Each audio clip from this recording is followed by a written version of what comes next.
Boa noite, meus irmãos.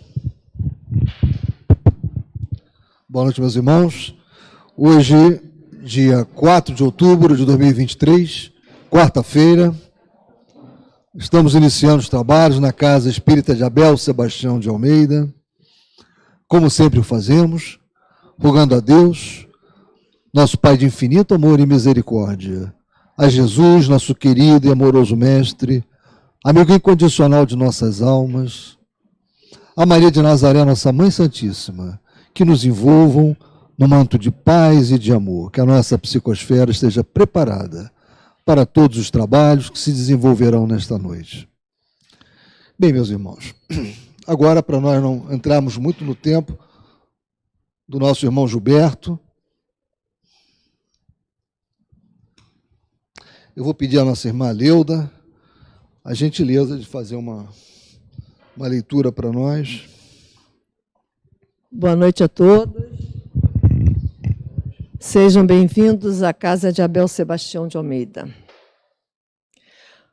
Hoje nós vamos ler do capítulo 15, Fora da Caridade não há salvação, o mandamento maior, que é o item 4. Mas os fariseus, tendo sabido que ele tapara a boca aos saduceus, se reuniram e um deles, que era doutor da lei, foi propor-lhe esta questão para o tentar. Mestre, qual o grande mandamento da lei? Jesus lhe respondeu: amarás o Senhor Deus de todo o teu coração, de toda a tua alma, de todo o teu espírito.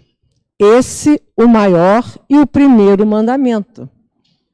E aqui está o segundo, que é semelhante ao primeiro. Amarás o teu próximo como a ti mesmo.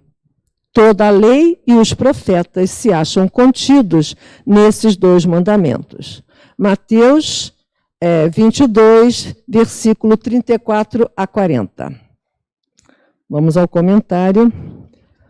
Caridade e humildade, tal a senda única da salvação.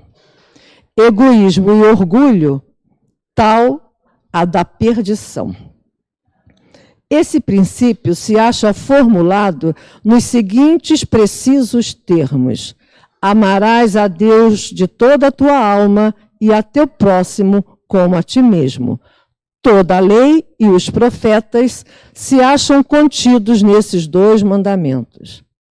E para que não haja equívoco sobre a interpretação do amor de Deus e do próximo, acrescenta: e aqui está o segundo mandamento, que é semelhante ao primeiro. Isto é, que não se pode verdadeiramente amar a Deus sem amar o próximo, nem amar o próximo sem amar a Deus. Logo, tudo que se faça contra o próximo, o mesmo é que fazê-lo contra Deus. Não podendo amar a Deus sem praticar a caridade para com o próximo, todos os deveres do homem se resumem nesta máxima: fora da caridade não há salvação. Um bom estudo para todos nós.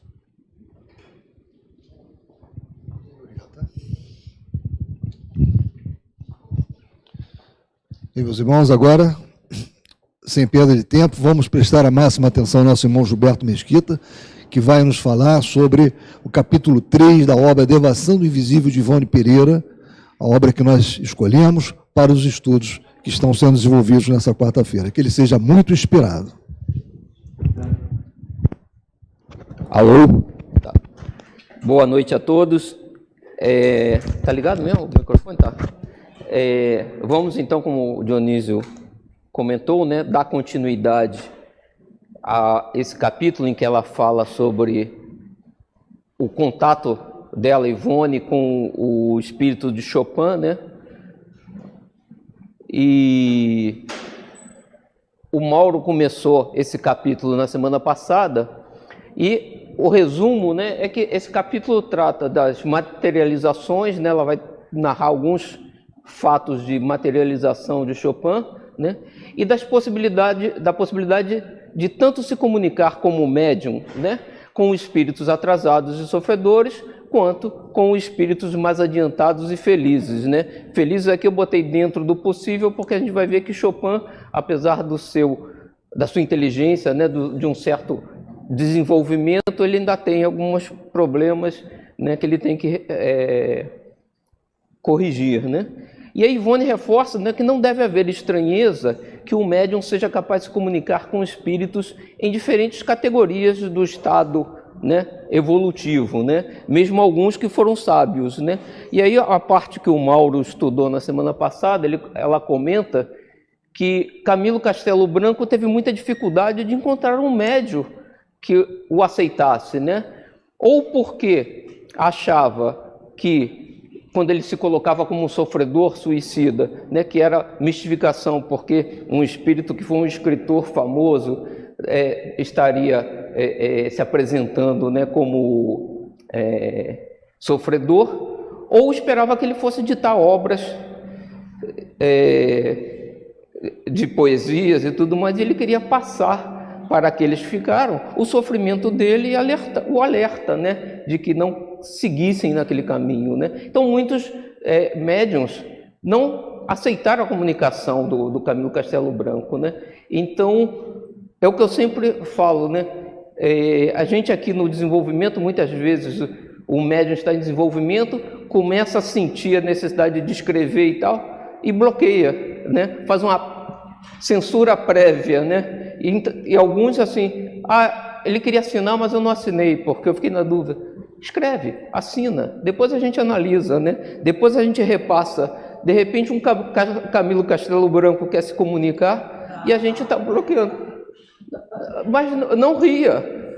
Não é só Ivone que recebe espíritos de níveis, até porque ela era simples, era pobre, mas ela tem um histórico passado, como todos nós, que a gente desconhece. Ela mesmo, em algum momento, depois, através dos romances, ela vai se dando conta, mas ela não tinha conhecimento do passado dela. Ela conheceu certas figuras dessas no passado dela, então eram amigos dela até, né? Apesar de sábios, apesar de tudo. E a gente não sabe o nosso passado, a gente não sabe as nossas experiências em vidas outras, né? Então, a gente, fazendo censura prévia, a gente está, talvez, bloqueando possibilidades que seriam interessantes, né?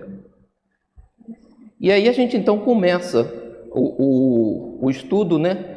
Ivone nos diz, né? Confessamos que somente começamos a nos interessar verdadeiramente por esse inconfundível gênio da arte, que foi Frédéric Chopin, depois que, através da mediunidade, nos vimos surpreendida pela sua presença espiritual. É bem verdade que, desde nossa infância, certas composições dele, ouvidas de quando em quando,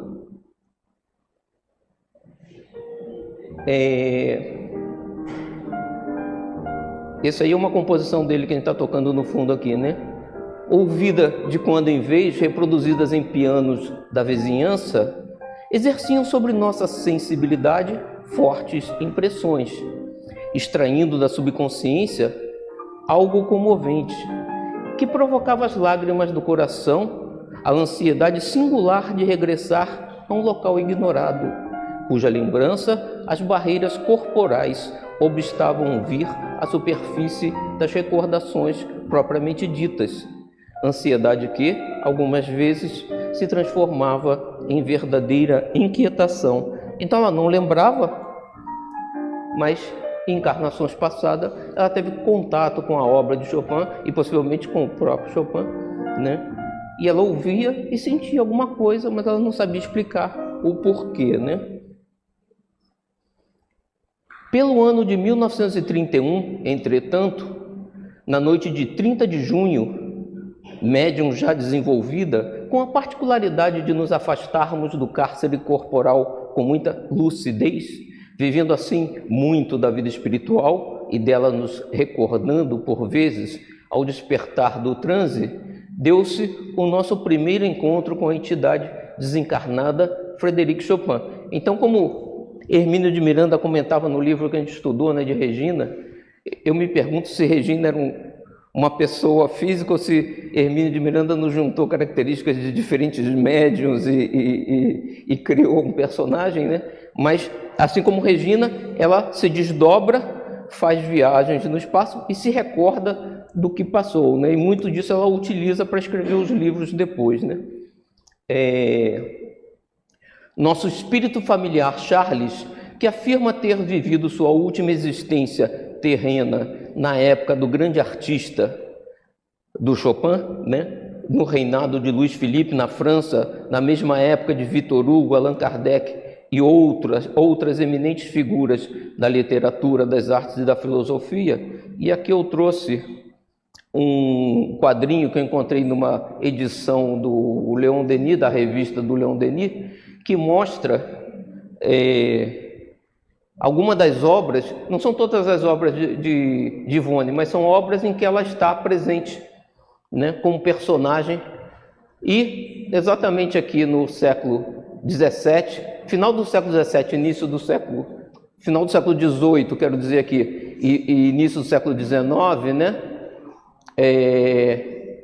a Ivone era Andréa de Guzmán, o Charles, que agora é o mentor espiritual dela, né, nesse momento aqui, era Vítor de Guzmán, Roberto era Arthur de Guzmán, Arnold era obsessor de Andréa de Guzmán, Marcos era Marcos de Villiers nessa encarnação, e a obra era o Drama da Bretanha, né? Essa obra acabou sendo publicada só, apesar de ela ter recebido alguma coisa antes, depois desse livro que a gente está estudando, Devassando o Invisível, né? Enquanto esse livro, Devassando o Invisível, foi publicado em 1963, essa obra aqui só saiu em 70 e poucos.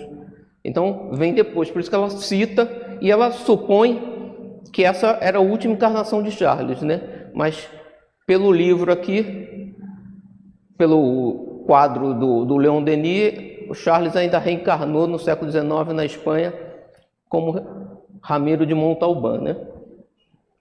Só para a gente ter uma noção, né, ela, de certa forma, viveu também nessa época, né? Então não era só Charles que vivenciou esses fatos, né? E ela diz, né, Charles deu-nos a conhecer, na data mencionada, um pungente drama a que assistira à mesma época, ou seja, na mesma época desse drama de Bretanha, em Paris. Esse drama, ultimamente escrito pelo próprio Charles através de nossa faculdade mediúnica, foi dado a público pela FEB sob o nome de Amor e Ódio. E aí, Amor e Ódio não aparece naquela tabela porque nem Ivone nem Charles estão descritos no livro, né? Ali aquela tabelinha eram as obras em que eles dois aparecem nos romances, né? E aí essa obra, né? Nesse dramático romance de Ivone Pereira, Amor e Ódio, somos apresentados ao drama vivido pelo fidalgo Gaston de Saint-Pierre, que sofre uma injusta condenação ao ser acusado de crimes que não cometera. No entanto, ao alcançar a compreensão das lições divinas por meio da leitura de O Livro dos Espíritos, obra dada por seu professor Denisard Rivail, Kardec, né? O codificador Allan Kardec, o personagem encontra energia, apoio e esperança em sua caminhada. Então eles já vivenciavam, talvez não diretamente Charles e Ivone, mas já viviam ali no círculo da comunicação do espiritismo, né?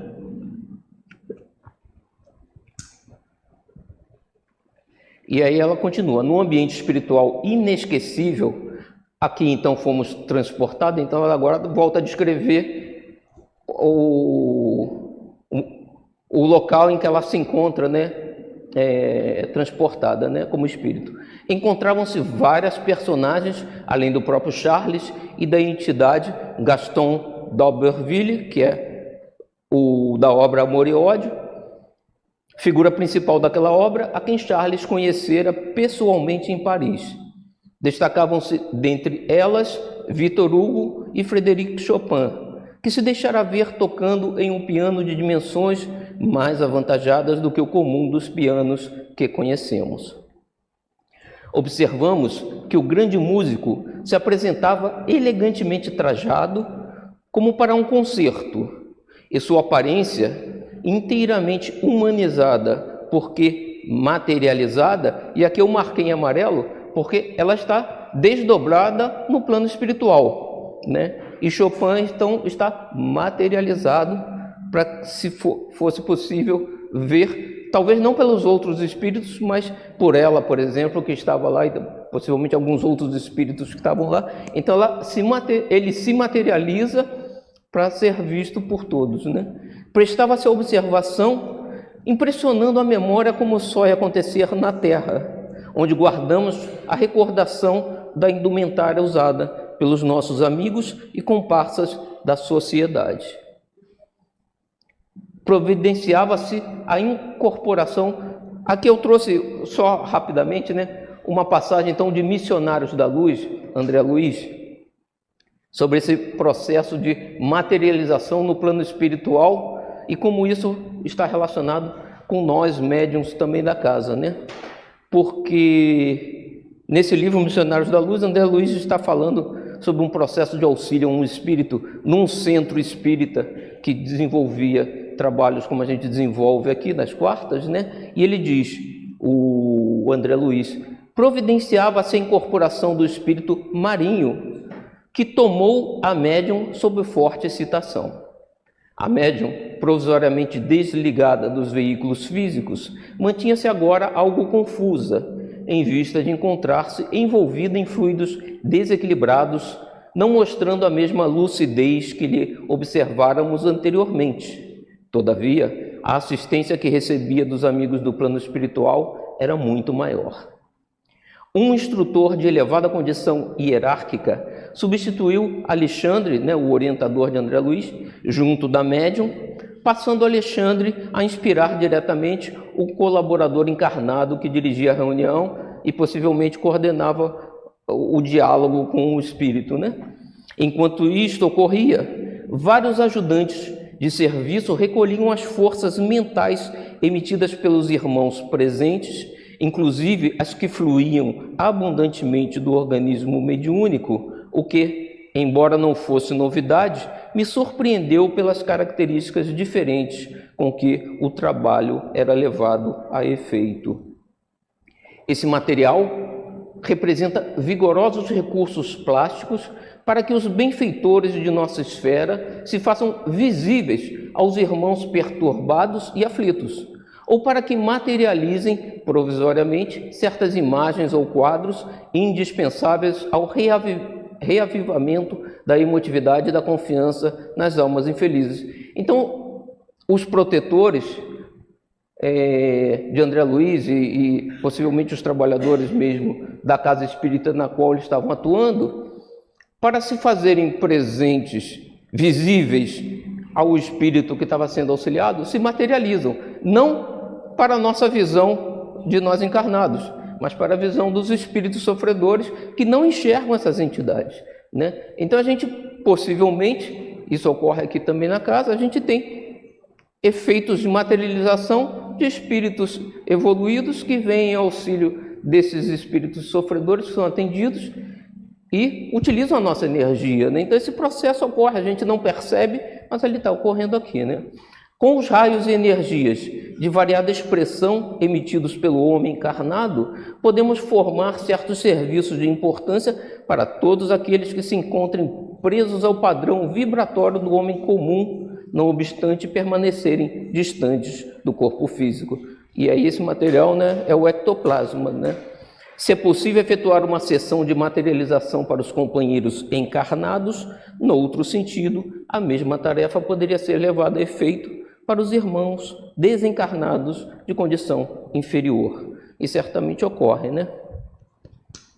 Assim sendo, recordamos-nos de que as calças, voltando aqui ao livro, né, Ivone, a descrição de Ivone, né? As calças que trajava Chopin eram diferentes no tom do colorido da casaca, pois acusava nuance de azul mais pálido, estando como que salpicada por gotas de orvalho, traduzindo toda a indumentária a delicadeza característica do plano espiritual, isto é, era visivelmente fluídica, ao passo que sobre toda a configuração do artista incendia um luzeiro azul impressionante e lindo. Então, ela percebeu todos os detalhes da roupa, inclusive, né? Já que ele se materializou no plano espiritual para se tornar mais visível, né? E ela diz, à volta dele, enquanto tocava, tudo se transformava. Em vez do local azul, florido, paradisíaco, em que nos achávamos, a princípio, começaram a se esboçar lentamente, até dominar toda a paisagem em derredor, pobres árvores da terra, estradas tristes, quais as que nos são comuns, campos de cultura de cereais nostálgicos como pincelados de tons amarelos e rústicos, destituídos daquela fecundidade vibratória própria dos ambientes fluídicos do espaço, bosques torturados por algo indefinível, como contundidos vibratoriamente pelos malefícios terrestres, e casario modesto, lembrando pequena aldeia de padrão europeu.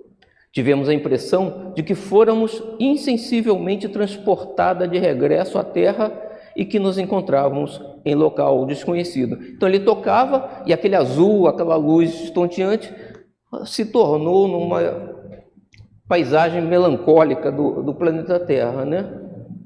E ela diz, tão intensamente se impunha esse panorama à nossa perspectiva que tivemos a sensação de caminhar por uma estrada que, tínhamos certeza, iria findar em local determinado. Era como uma perspectiva apresentada num filme cinematográfico, com a particularidade, porém, de sugerir ao observador que ele se encontrava dentro da paisagem, em vez de a estar apreciando externamente.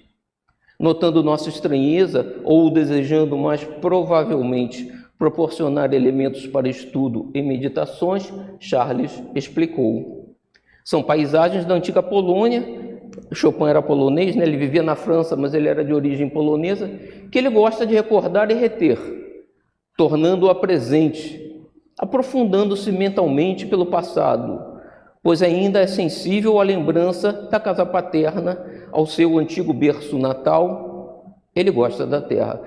E isso a gente lê em alguns lugares, às vezes, né, e alguns espíritas dizem, a gente desencarna e se desliga do planeta, não quer saber. Não é bem assim, né? Chopin ainda está ligado ao planeta e se sente feliz em recordar as paisagens na qual viveu, né? O que, mais uma vez, e aí Ivone comenta, né, indicará que os cenários fluídicos são realizações da mente de cada um ou de um agrupamento de pensamentos em harmonização de vontades, né? Que a gente vê, ele criou essa imagem, né?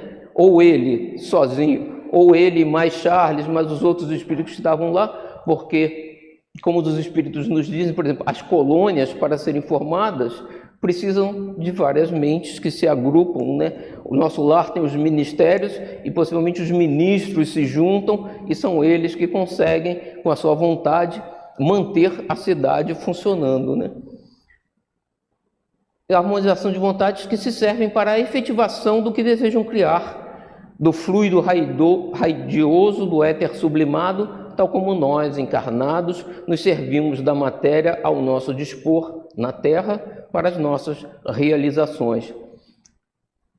Eu não me canso de repetir, né, que ela diz, né, como nós aqui na Terra. A gente aqui na Terra não cria nada, né? A gente não cria a matéria em si, a gente encontra a matéria já no planeta, né, os elementos no planeta. A gente não cria a vida, né? A gente, nos nossos filhos, a gente gera um corpo que o espírito vai dar vida, né?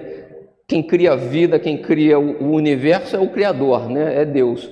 Então a gente transforma a matéria. A mesma coisa os espíritos, né? Eles podem criar coisas, né? Que ao tato, ao paladar, ao cheiro, a gente percebe, mas eles não criam nada, eles não criam vida, né? Animais, plantas, eles criam coisas com elementos de animais, de plantas, de transformação dos materiais, né? Assim como a gente faz transformação dos materiais aqui no planeta Terra. A partir dessa data, frequentemente o nosso espírito era posto em contato com o dele, sempre sob a influência e a proteção de Charles, afigurando-se-nos que ou foram ambos bons amigos aqui na Terra, quando encarnados, ou data do estágio espiritual, a visível solidariedade que suas aparições e manifestações demonstram. Como a gente viu no drama da Bretanha, eles já se conheceram na França no século XIX, né? E ela continua. E esse contato vem sendo, por assim dizer, ininterrupto, como foi com o saudoso Camilo e demais amigos espirituais, quer favorecido pelo estado de desdobramento consciente da nossa personalidade espiritual, quer através de materializações muito nítidas durante a vigília. Então ela chegou a ver Chopin materializado, ela em vigília, né? Ou seja, não desdobrada, né? Por vezes, sua presença se revela apenas através do perfume. Assim sendo, deixa recender o aroma da violeta, às vezes também percebido por outrem.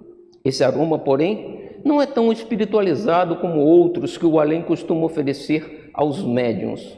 Afigurou-se-nos, a princípio, trazer a particularidade da violeta colhida em dia chuvoso, pois dir-se-ia mesclado de um sutil cheiro de terra molhada. Mais tarde, porém, o próprio Chopin apresentou-se sorridente e deu-nos a contemplar duas violetas acompanhadas de uma folha, rematando o gesto com a seguinte explicação: não é cheiro de terra molhada, mas da folha da violeta colhida em dia de chuva. Ora, esse pormenor identifica sua presença quando não se materializa e o diferencia de qualquer outro espírito de Charles, por exemplo, que igualmente se revela através de um muito sutil espiritualizado perfume de violeta, mas sem o característico da folha molhada. Não conseguimos jamais terminar a leitura de quaisquer narrativas da vida de Frédéric Chopin, embora o tivéssemos tentado algumas vezes. Algo indefinível que nos perturba e atormenta impede-nos fazê-lo. Ignoramos, portanto, quase tudo acerca da sua passada vida, como ignoramos se ele, como homem, se perfumava com violeta. Se não se perfumava, perfuma-se hoje na espiritualidade, com essa essência. Pediu-nos, certa vez, que não lêssemos noticiário algum sobre sua personalidade humana, revelando com isso desgosto pelos comentários que o mundo ainda tece a respeito de certos aspectos de sua vida. Cremos que nenhum espírito, genial ou não, vê com satisfação comentários ou biografias que tratem de alguns deslizes por eles cometidos durante o estado humano. Ninguém gosta, né, de ter os seus defeitos revelados, né? Então, desencarnamos e continuamos dessa forma, né? Tantas mentes a lerem tais noticiários, tão variadas trocas de ideias em torno de seus passados atos, estabelecem correntes magneto-vibratórias poderosas que têm a propriedade de atingi-los, avivando em suas potencialidades anímicas a lembrança de fatos passados que eles próprios desejariam esquecer. De outro lado, os amigos e comparsas de além-túmulo igualmente passarão a conhecer, através de tais processos, as mesmas particularidades que muito os desgosta, humilha e envergonha, não raro. E a gente vê aqui no planeta, né, artistas, alguém, às vezes já desencarnado, às vezes um pouco antes de desencarnar, lançam um livro de biografia e as pessoas correm para comprar o livro, para saber as fofocas, altamente negativo, né? Vamos ter um pouco de caridade. Assim, alguém vai lançar o livro, mas a gente não precisa ler, né? Nem, muito menos comentar, né? É o que ela disse que faz. O próprio Chopin pediu, não leia sobre o meu passado. Ela falou assim, não vou ler, né? Vamos nós espíritas buscar também não fazer esse tipo de coisa, né? Ela continua, será, pois, como que um jornal, um comentário radiofônico que os difamassem publicamente, o que muito os constrange e entristece, sem falar no desgosto de constatar que as sucessivas gerações terrenas também conhecerão seus deslizes, de que tantos se arrependem, com agravante, algumas vezes, de os imitarem no que praticaram de censurável. No início do capítulo, ela diz que o Chopin foi considerado suicida, como é que se diz, involuntário, né? Ele praticou alguns atos que não deveria, né? Ele morreu de tuberculose, ela conta aqui mais na frente, e possivelmente ele pegou a tuberculose pela vida boêmia que levasse, talvez, e acabou morrendo antes da hora, né? E eles se entristecem que as pessoas sigam o que ele fez, porque esse mau exemplo acaba resultando em prejuízo para ele, né? Então, esquece esse ponto, né? Ele fez tantas obras positivas, né, que não vale a pena ficar trabalhando o passado, né? Assim, pois, os fatos que conhecemos da vida desse grande vulto são poucos, o que nos deixa mais liberdade para traçar essas páginas e submetê-las à apreciação daqueles que melhor os conheçam. De outro modo, interessa-nos a experiência espírita, isso é Ivone falando, né? Que tudo isso representa, e é exatamente o que nos atrai em nossa convivência mediúnica com a entidade espiritual Frédéric Chopin.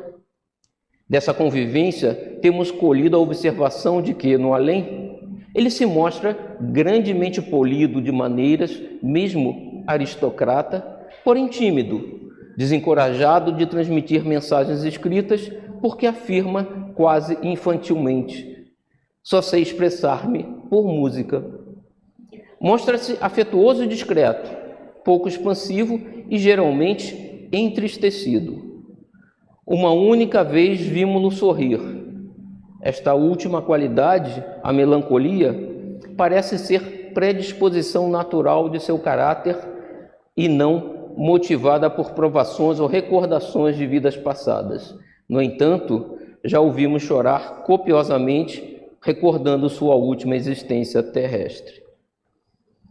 E aí eu trouxe um pedacinho aqui da Revista Espírita, em que Kardec evoca o espírito de Mozart, e em certo momento da conversação com Mozart, Kardec pergunta, né? Desejamos interrogar Chopin, será possível? Isso Kardec pergunta a Mozart, né? Que estava se comunicando através de uma médium naquele momento. E o Mozart responde, sim, ele é mais triste e mais sombrio do que eu. E aí Chopin se apresenta, né, após a evocação, eles convidam o espírito de Chopin a se apresentar lá, né? E isso foi no ano de 1859, a Revista Espírita. Chopin morreu em 1849, né? E aí o Kardec pergunta, né, poderias dizer-nos em que situações vos encontrais como espírito? E Chopin responde, ainda errante. Tendes saudades da vida terrena? Não sou infeliz. Sois mais feliz do que antes? Sim, um pouco. Dizeis um pouco, o que significa que não há grande diferença. O que vos falta para serdes mais feliz? Digo um pouco em relação àquilo que poderia ter sido, porque com minha inteligência eu poderia ter avançado mais do que eu fiz. Esperais alcançar um dia a felicidade que vos falta atualmente? Certamente ela virá. Antes, porém, serão necessárias novas provas.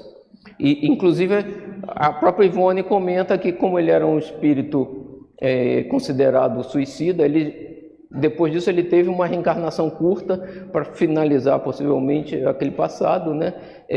Para poder já pagar alguma das faltas, né?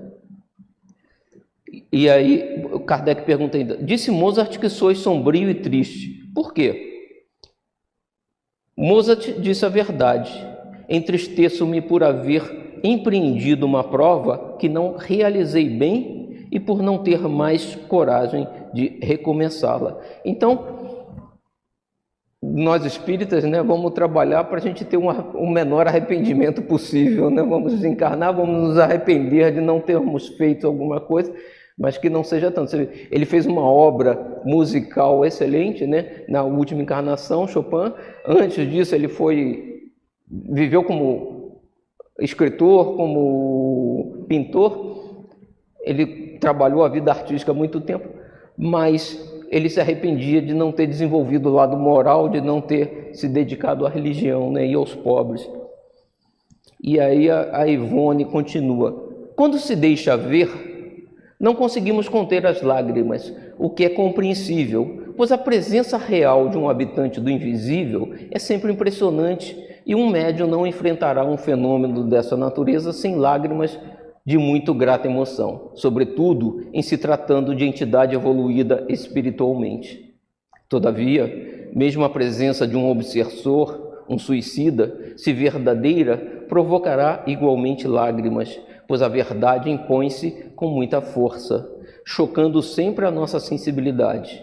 E Frédéric Chopin nos tem suscitado lágrimas pela ternura com que nos trata, pela confiança que em nós deposita, o que, aliás, é comum no trato dos espíritos amigos ou instrutores para conosco, né, para ela, Ivone. No dia 3 de janeiro de 1957, ou na madrugada desse dia, verificou-se a mais positiva e curiosa manifestação de Frédéric Chopin que tivemos a honra de espontaneamente obter, pois jamais temos provocado quaisquer das manifestações que recebemos, nem sequer desejando-as. Eu grifei isso aqui porque é interessante, porque hoje em dia a gente fala muito, né? O telefone não toca daqui para lá, né? O telefone só toca de lá para cá, né? E as pessoas repetem isso como se fosse uma verdade, né? A gente acabou de ver que Kardec evocou Chopin e Chopin se apresentou, ou seja, então naquele caso ali, o telefone tocou daqui para lá e Chopin respondeu, né? Nos nossos trabalhos mediúnicos da noite aqui, a gente chama nomes, né? Que em alguns casos, até o nome que a gente chama se apresenta, em outros casos, alguém ligado àquele nome se apresenta. Então, e os espíritos chegam aqui e nos dizem, o que eu estou fazendo aqui? Eu não pedi para vir aqui. Então, a gente evocou e o espírito foi trazido aqui, né? Então, sim, nesse caso de novo, o telefone tocou daqui para lá, né? Então, quando a gente tem que tomar cuidado, né? Porque Moisés disse, há 3.500 anos atrás, que a gente não devia se comunicar com o espírito levianamente, né? Depois de 2000 e poucos anos, alguém já tinha assumido que não se pode falar com os espíritos, o que não é verdade, sim se pode. O que a gente não pode ser é leviano nas nossas comunicações, né? Não vamos nós aqui agora, no trabalho de hoje, evocar Chopin para vir aqui sem ter um motivo para isso. Mas o telefone toca nos dois sentidos e funciona, e a gente faz isso aqui no nosso dia a dia de trabalho, né? Tais fatos, como os que passaremos a narrar, são, aliás, comuns nas atribuições de um médium, pois para isso recebeu ele o dom de intérprete do mundo invisível. Do contrário, não os citaríamos aqui, máxime por ser o manifestante um vulto que mais amado se torna quanto mais recuada fica a data em que viveu sobre a terra. E aí, só para a gente, né, se encaixar, o Frédéric Chopin nasceu em 1810, morreu em 1849, ele morreu relativamente cedo, né? Pianista polonês, radicado na França e compositor para piano da era romântica. É amplamente conhecido como um dos maiores compositores para piano e um dos pianistas mais importantes da história. E a Ivone está dizendo, o papel do médium é receber a comunicação e distribuí-la, né? A gente recebe aqui embaixo e fica aqui embaixo muitas vezes, né? A gente tem que distribuir o que os espíritos estão nos passando. Esse é o papel do médium, né? É ser medianeiro, ou seja, ele é só o ponto de intermédio, né? Tem o espírito, tem o médium e tem o receptor da mensagem. Se ela não for adiante, a gente interrompeu o processo, né? A mediunidade é capenga aí, né? Como de hábito, independente sempre da nossa vontade, tivemos o espírito arrebatado para um voo pelo espaço, cuja finalidade se manteve velada ao nosso entendimento terreno até hoje, pois de coisa alguma conseguimos recordar-nos ao despertar. Então, é curioso, né, que ela diz que normalmente ela se desdobra e lembrava do que passava. Dessa vez, Charles levou ela e ela não lembra o que se passou, né? Apenas podemos perceber que fomos atraídas sob as injunções de Charles, pois que o víramos aproximar-se distintamente antes de lançar a descarga fluídica que nos levou a adormecer magneticamente no transe que se seguiu. Ao regresso, porém, Mal despertávamos, notamos estar acompanhada também por outra entidade, além de Charles, reconhecendo tratar-se de Frédéric Chopin, já nosso conhecido desde o ano de 31, isso era 57, né? Totalmente despertos, mas ainda imobilizada sob a dormência da letargia, isso a Ivone, né? Compreendemos que se acentuava a materialização das duas individualidades em apreço, pois jamais os amigos espirituais abandonam seus médiuns antes que se desfaça a ação melindrosa de um transe dessa natureza. Ao contrário, trazem-nos sempre até o aposento onde se encontra o corpo semimorto, ajudando-os na operação penosa de se reapossarem definitivamente do mesmo. No entanto, o amigo Chopin, sentando-se numa cadeira colocada em frente ao nosso leito, deixou-se materializar tão perfeitamente que apresentou todas as características humanas, enquanto, de pé, fluídico e transparente, levemente lucilante, com a sua indumentária de iniciado hindu, Charles como que assistia ou presidia o fenômeno, pois os iniciados gostam de provocar sempre para os seus médiuns fenômenos empolgantes a fim de instruí-los, preferido, contudo, as manifestações tipicamente espirituais. Então, os dois espíritos se materializaram, né? Um mais fortemente, o Chopin, e Charles meio translúcido, né? Mas os dois visíveis, não a ela no corpo material, né? E ela diz: Chopin entrou a narrar então os sofrimentos por que passou desde que se reconheceu irremediavelmente doente, atacado pela tuberculose. Disse da desolação que o dominou ante a impossibilidade de se dedicar aos trabalhos que pretendia levar a efeito e aludiu às dificuldades financeiras que o afligiram, às humilhações e desgostos daí decorrentes, sem se referir jamais à sua grande amiga George Sand. Eu não conhecia essa história, né? Fui buscar. E George Sand foi o pseudônimo de Amandine Aurore Lucille Dupin, baronesa de Dudevant, aclamada romancista e memorialista francesa, considerada a maior escritora francesa, que nasceu em 1º de julho de 1804, nasceu no mesmo ano de Kardec, né, em Paris, na França, e faleceu em 8 de junho de 1876. E isso, o Chopin morreu em 49, né? O Chopin morreu relativamente cedo. Todavia, a proporção que narrava, evocando o próprio passado terreno, revivendo-o em si mesmo, transformava-se. Voltou àquela fase da sua existência, mostrou-se enfermo, tuberculoso, abatido, rouco, os olhos profundos e pisados, o peito arquejante, cansado pelo esforço da conversação.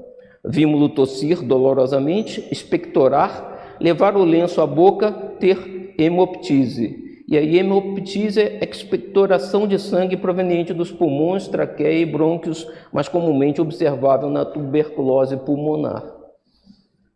Vimos-lo suar e enxugar a fronte e o rosto com o lenço e sentimos o seu hálito de doente do peito sem o devido trato. Não mais um espírito desencarnado, mas um homem gravemente enfermo, com todos os complexos do estado de encarnação.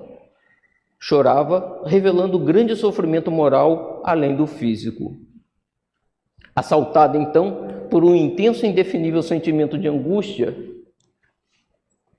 e compaixão, mas ainda meio atordoada pelas últimas gradações do transe, ela estava voltando ainda, né,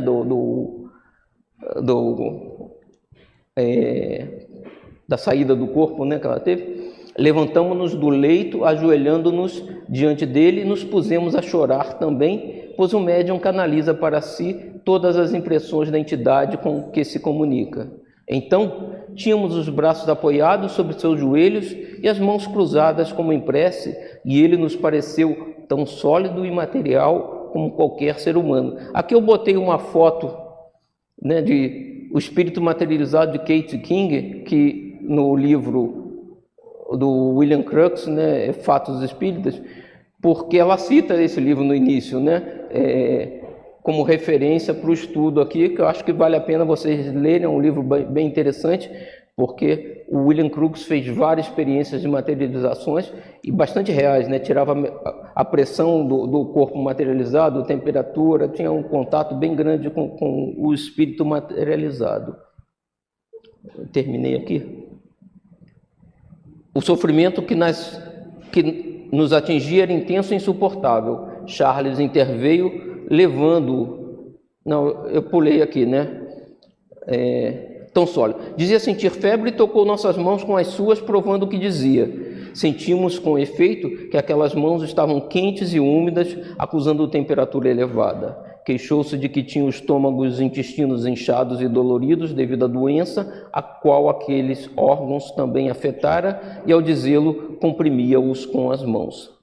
O sofrimento que nos atingia era intenso e insuportável. Charles interveio, levantando-o docemente e furtando-o e a si próprio de nossa visão. Eles terminaram a materialização ali, possivelmente aquilo foi para ajudar, não só para ela nos contar, né, do efeito, mas como Chopin reviver e reexperienciar aquele processo como libertação possivelmente dele mesmo, né?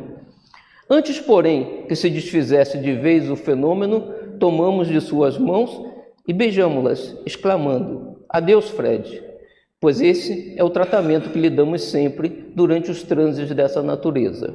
Esse fenômeno deixou-nos entristecida e abalada durante muitos dias.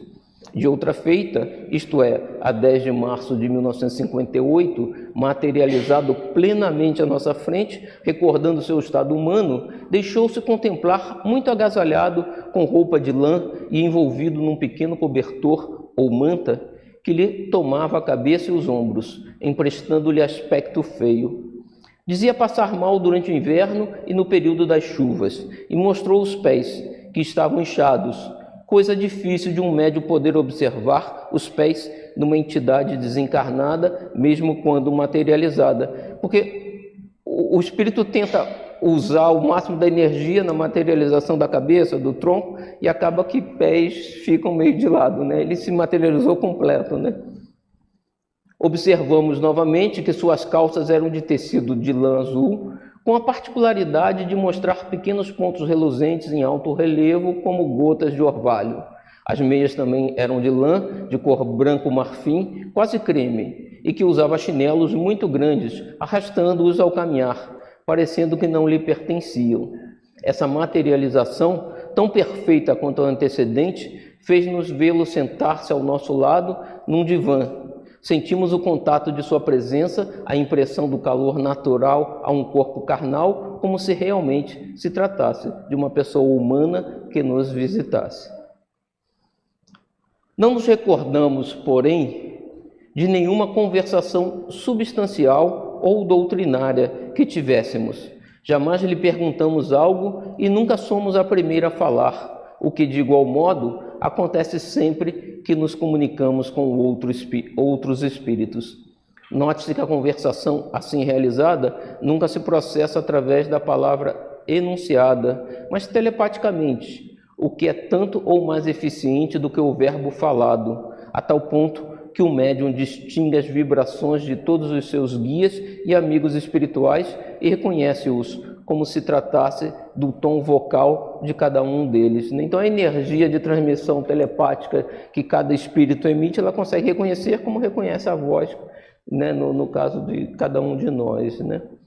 É possível que durante a emancipação do nosso espírito pelo transe letárgico ou desdobramento, tenhamos conversações substanciosas com esse encantador espírito. É bem possível mesmo, né, que ela fora do corpo se sinta mais livre e relembre o passado dela, né, mais facilmente. Mas em vigília, nossos entendimentos são curtos, embora afetuosos e muito interessantes, servindo geralmente para identificá-lo. Pediu-nos certa vez, muito delicadamente, que tomássemos um professor de música e aperfeiçoássemos o nosso conhecimento de piano com fervor e vontade, porque, se assim fosse, afirmou ele, eu poderia realizar o que desejo por seu intermédio, que é passar música, né? Então dar-lhe-ia mensagens do gênero que mais me interessaria, pois somente me expressarei pela música. Todavia, não sendo possível atendê-lo porquanto sabemos que a arte arrebata o espírito e julgamos serem outros os nossos compromissos com a doutrina espírita, resignamo-nos ao pesar de não satisfazer o desejo do querido amigo nesse particular. Asseverou-nos que sabia ser ele muito amado pelos brasileiros, o que particularmente o enternece. No entanto, observa que ninguém lhe dirige uma prece e que necessita desse estímulo para as futuras tarefas que empreenderá ao reencarnar, quando pretende servir a Deus e ao próximo, o que nunca fez através da música. Declarou que, salvo resoluções posteriores, pretende reencarnar no Brasil, país que futuramente muito auxiliará o triunfo moral das criaturas necessitadas de progresso, mas que tal acontecimento só se verificará do ano de 2000 em diante, quando descerá à Terra brilhante falange, com o compromisso de levantar, moralizar e sublimar as artes.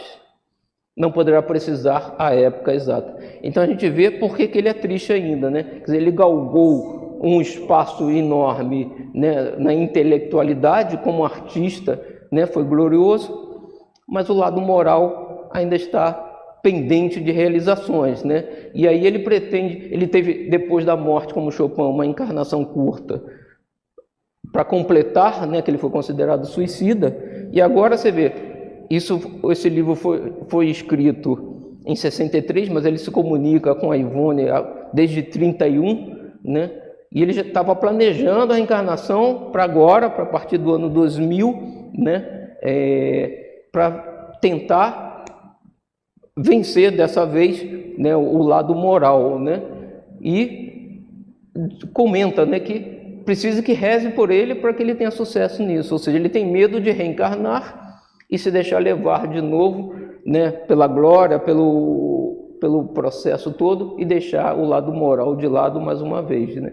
Então, é um espírito evoluído, sim, né, mas que precisa ainda caminhar adiante, como todos nós, né? Só sabe que será depois do ano de 2000 e que a dita falange será como que capitaneada por Vitor Hugo, espírito experiente e orientador, a quem se acha ligado por afinidades espirituais seculares. E aí, possivelmente, Vitor Hugo, Chopin, Charles, né, e possivelmente a própria Ivone estão todos ligados num grupo, né, que vem trabalhando aí, cada um com seus erros, trabalhando para corrigir e evoluir, né, capaz de executar missões dessa natureza. Então a gente finaliza o estudo de hoje. A gente não terminou ainda o capítulo 3, o Alcir deve, na próxima quarta, terminar esse capítulo e iniciar o quarto, né? Mas já acho esse capítulo bem interessante.